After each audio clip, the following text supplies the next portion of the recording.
So people are shocked that Luigi got charged with terrorism.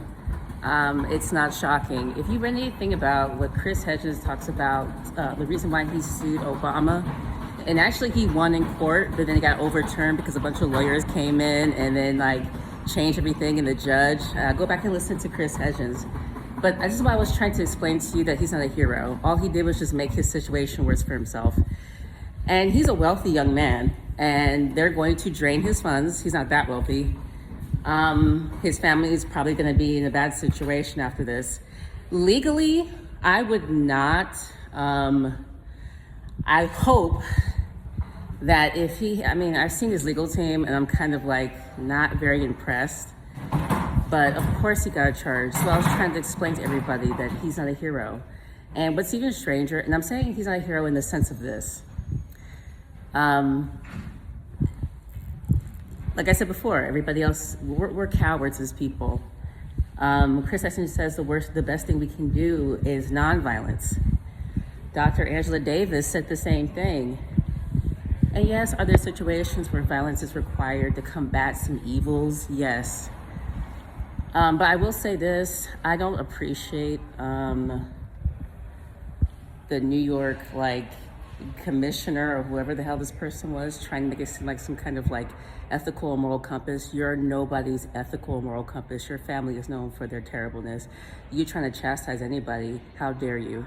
You're out of line. You don't have a moral grounding or standing to give an opinion in this situation, you coward. If you want to chastise somebody, all you're going to do is piss people off who don't care about whatever you're talking about. That was the worst PR move.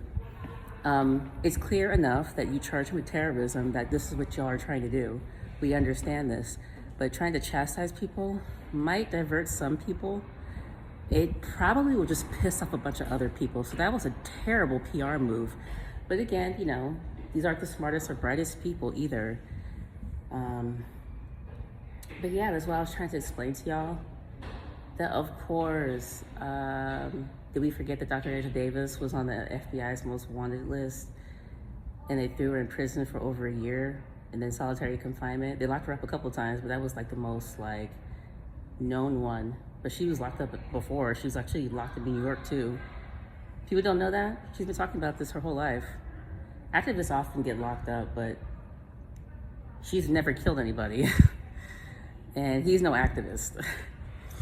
Well, at least as far as, perhaps in mind, people might view him that way. Listen, there's activists who've done things that were just as extreme.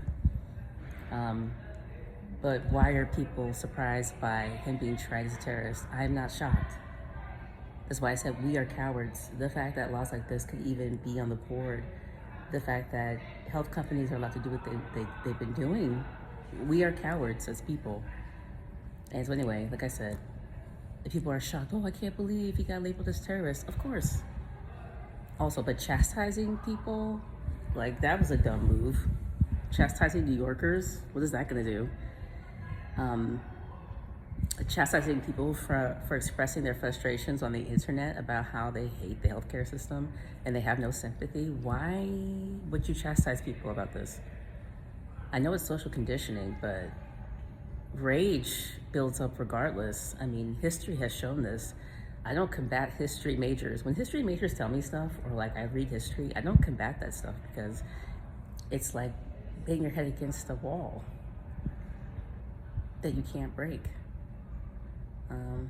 Humans are quantifiably predictable as a sociology major with degrees in communication and psychology. People are quantifiably predictable. So there you go.